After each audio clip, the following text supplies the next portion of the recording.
मुझे लगता है कि स्टैंडिंग के अलावा भी बहुत सारी प्रॉब्लम है नगर निगम को। और मैं इसमें सिर्फ एक ही बात बोलना चाहूंगा कि माननीय एलजी साहब को अब चुनाव लड़ना चाहिए। जिस तरीके से उन्होंने बुरा हाल किया हुआ है दिल्ली का, मुझे लगता है उनको मेरे यहाँ से आके चुनाव लड़ने कोई दिक्कत नहीं है। हमारे यहाँ वेलकम है। मैं देवली से हूँ, वहाँ पर आके चुनाव लड़ लें और वो काम करें दिल्ली के लिए। लेकिन वहाँ एक एसी वाले कमरे में बैठ के इस तरह से दिल्ली वालों के साथ बर्ताव करना वो बिल्कुल ठीक नहीं है। प्रेम दूसरी बार के पार्षद सीनियर आखिर क्रॉस वोटिंग कहाँ गलती हुई, क्या कुछ रहा? नहीं, 5 नहीं थे, लेकिन एक वोट हमारा उसमें खराब भी हुआ था। हमारी एक साथी की थोड़ी तबीयत थोड़ी खराब है, तो उसमें कुछ 19-20, क्योंकि वो पहली बार दे रहे थे सारे लोग, तो हो सकता है ऊपर नीचे कहीं हो गया हो। लेकिन कहीं पर भी ऐसा नहीं लगा कि हम पार्षद साथियों में कहीं भी कोई 19-20 की गुंजाइश है। बीजेपी 7 से 11 पहुंची। नहीं, बीजेपी 7 से 11 मेरे हिसाब से तो नहीं पहुंची है, लेकिन उसमें कंफ्यूजन बता तो रहा हूँ। एकदम से जो फर्स्ट टाइम जो पहला हुआ है, तीनों में होना चाहिए था ना, तीनों में तो नहीं हुआ है। तो इसका मतलब ये है कि जो प्रक्रिया थी उसमें कहीं ना कहीं समझने में दिक्कत रही, इस वजह से ऐसा हुआ होगा। लेकिन हम ये कहें, बिल्कुल बना रहे हैं, बिल्कुल स्टैंडिंग चेयरमैन बना रहे हैं और दिल्ली की जनता के लिए हम पूरा बिल्कुल काम करने को तैयार हैं और बहुत अच्छा काम होगा, स्पीड में काम होगा। अब कितनी मुश्किलें हल होंगी? देखिए, मुझे लगता है कि स्टैंडिंग के अलावा भी बहुत सारी प्रॉब्लम है नगर निगम को। और मैं इसमें सिर्फ एक ही बात बोलना चाहूंगा कि माननीय एलजी साहब को अब चुनाव लड़ना चाहिए। जिस तरीके से उन्होंने बुरा हाल किया हुआ है दिल्ली का, मुझे लगता है उनको मेरे यहाँ से आके चुनाव लड़ने कोई दिक्कत नहीं है। हमारे यहाँ वेलकम है।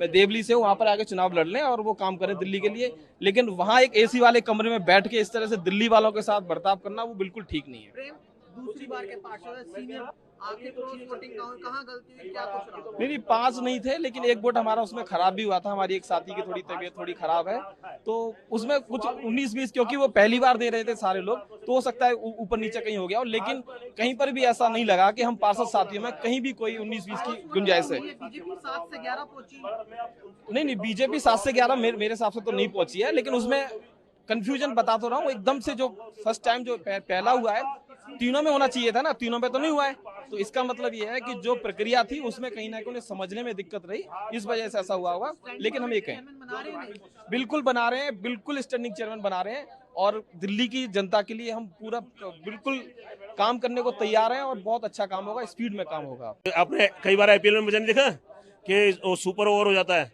तो आज हमारी जान भी ऐसी थी बस सुपर ओवर में। तो ये तो आशीर्वाद है ऊपर वालों को, भगवान का, कि अंत में सब भला होता है। और पार्षदों ने भी खूब साथ दिया, कोई दिक्कत नहीं, ये सब चलता रहता है। और भाजपा के डर से तो आप जानते ही हो, भली भांति आप जानते हो कि अभी किस प्रकार से बवाना के एमएलए जो बवाना के हमारे पार्षद थे उनके साथ किया। तो कोई पार्षद दबाव में आया होगा, कोई बात नहीं, उसका अच्छा उसके साथ है। मगर जिसने ऐसा भी किया मैं भी उसके साथ हूँ एज ए चेयरमैन और एज ए साधारण व्यक्ति। मैं प्रभु राम में और कालका माँ में बहुत विश्वास रखता हूँ, तो मेरी अंतरात्मा उनके प्रति भी कोई गलती नहीं करेगी। और जो भी है, कोई अपनी आइडेंटिटी भी ना बताए, मैं सबके साथ हूँ। अपनी पार्टी को श्रेय दूंगी, मेरे पार्षदों को श्रेय दूंगी जो मेरे साथ हैं और हमेशा वो मेरे साथ खड़े रहेंगे। और अपने सीएम केजरीवाल को श्रेय दूंगी जिन्होंने हमें पार्षद बनाया, वोट टिकट दी उन्होंने, और आगे भी मैं उनको ही श्रेय दूंगी, अपनी पार्टी को ही श्रेय दूंगी। प्राथमिकता किन कामों को देंगे? सबसे पहले किन कामों पर ध्यान देंगे? सबसे पहले कामों उनको ध्यान देंगे जो हमारे बीजेपी ने होने नहीं दिए, जो स्टैंडिंग कमेटी नहीं बनने दी थी, हमारे पास बजट नहीं था। तो सबसे पहले हम अपने काम पे ध्यान देंगे। जो जनता परेशान हो रही है, जनता के काम नहीं हो रहे हैं, तो उन कामों पे हम पहले ध्यान देंगे।